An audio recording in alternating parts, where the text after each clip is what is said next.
LGBT+, a des nouveaux locales dernièrement, là, c'est tout nouveau. Oui, c'est tout nouveau. En fait, notre bail a commencé le 1er mars, mais on est officiellement arrivé ici la semaine dernière, donc au début avril.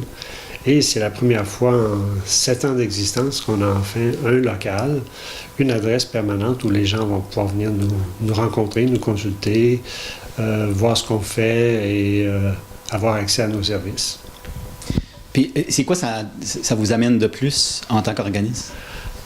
Je pense que la grande différence, c'est de pouvoir travailler en équipe tous les deux, c'est-à-dire Hélène Morin et moi. On est la petite équipe de 2 personnes et ça nous permet vraiment de travailler en synergie ici dans le bureau. Et déjà, on a un plan d'activité ou un plan de travail pour l'année qui s'étend sur plusieurs pages, je vous assure. Mais c'est ça, ça nous permet vraiment d'être plus structurés dans un local et ça nous permet de sortir nos bureaux de nos maisons parce que depuis 7 ans, en fait, l'organisme opère à partir d'une maison privée, principalement de chez moi. Et ça fait une différence dans la structure, disons, mentale quand on vient travailler au bureau. On rentre au bureau, on travaille, on fait notre journée. Quand on a fini à la fin de la journée, on ferme la porte et on peut passer à autre chose. Quand c'est dans nos maisons personnelles, on est toujours en mode travail et c'est pas nécessairement très bon. Là, vous êtes dans les locales d'Accès Microcrédit. Oui.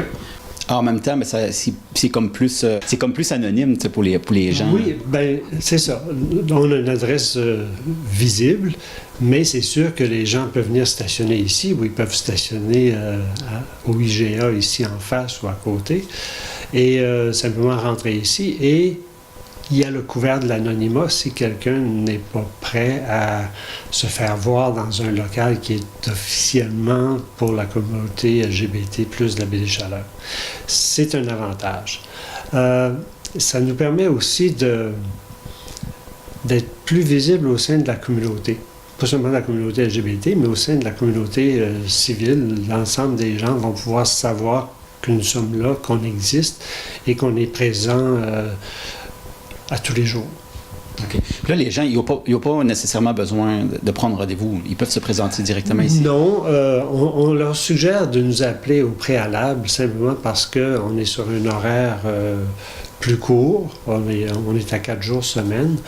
Mais on est souvent appelé à sortir. Comme la semaine dernière, on avait une activité au Cégep de Gaspé parce qu'ils avaient une activité qui portait sur la violence sexuelle et ils voulaient avoir une représentation de la communauté LGBT. Et on est allé, Hélène est descendue à Gaspé pour ça.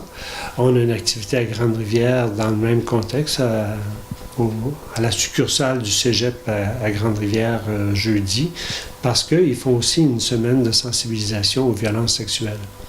Ce qui tombe bien parce que pour nous, on a eu une subvention cette année du programme de lutte contre l'homophobie et la transphobie pour créer un réseau de pères aidants-aidantes pour aider les membres de la communauté qui subiraient des violences sexuelles à l'intérieur de leur communauté, à l'intérieur de leur couple, ou par des gens qui ont des attitudes et des comportements et des actes homophobes ou transphobes à leur égard.